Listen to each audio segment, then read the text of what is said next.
मागे बसायला दिलं रे, याला भाड्याला संडासला नीट नाटक जागा नव्हती. हो, कारण त्याची जी घसरती, आज जर माझी जी घसरली ना, माझा पाल बी वाकडा करू शकत नाहीस म्हणा तू. मुख्यमंत्र्याला शेत देतोय, शेतकऱ्याला शेत देतोय. अरे तू भलं करायला निघला, समाजाचं भलं करायला निघला का समाजाला गाडायला निघला? समाजात तेच निर्माण करून त्याच्यात भांडणं लावून सगळे लोक त्याच्या आमच्या अंगावर, आमचे त्याच्या अंगावर घालतो. अरे वरमाई शिंदर असली तर वराड काय करीत असते? हे लक्ष न देत. मी एक गावडन साधारण माणूस आहे, मला काय ते पुस्तक ज्ञान नाहीये. मला आवतं आणायचं आणि आडाला करून उभं करायची सवय.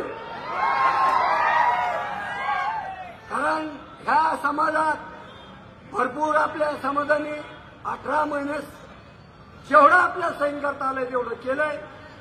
जातीभेद आपण कोणासंग कधी केलेला नाही. आपण त्याच्या जे काय त्याला पाहिजे होतं त्याचं आरक्षण समाजाला पाहिजे.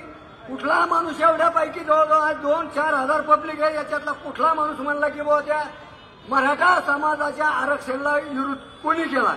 कोणी केलेलं नाही. याला फक्त सवय लागलेली आहे. कोणती? मस्त आहे झोपायचं, त्या कायनू बायनू मागे बसायला दिलं रे, याला भाड्याला संडासला नीट नाटक जागा नव्हती.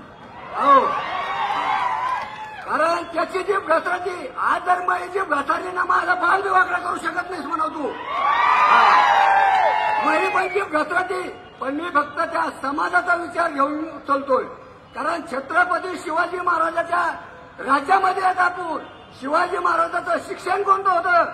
असं होतं का याच्यासारखं? याच्या बाईतून धरण, त्याच्या बाईला धरण, त्याची घाण कोणती आहे? आणि याची घाण कोणती आहे? पनेवाड्याच्या रमलेला आहे.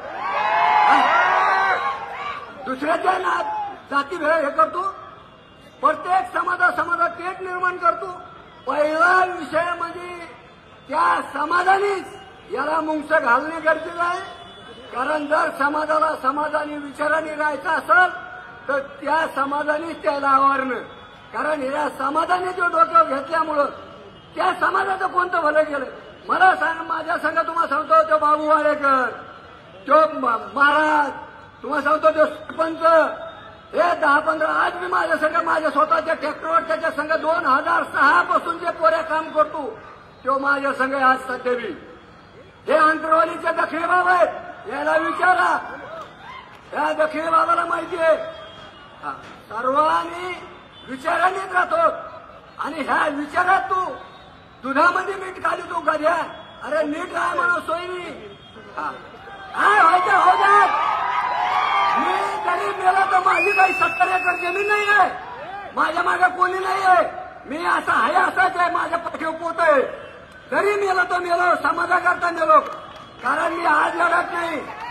ज्यावेळेस गुंडेसाहेब उपमुख्यमंत्री होते आणि आपले मनोहर जोशी मुख्यमंत्री होते त्यावेळेस ही जी उसावरची झुंजबंदी उठलेली आहे तर हे पठ्या बटुळे बाबा आहे. कारण ह्या बटुळे बाबाच्या चांगल्या तोडलेले आहेत राजेश टोपेनी, अंकुश टोपेनी. त्यावेळेस मागा हापकलो नाही. त्याला प्रतिसाद देणारा म्हणजे आपला हरिभाऊ बागडे नाही.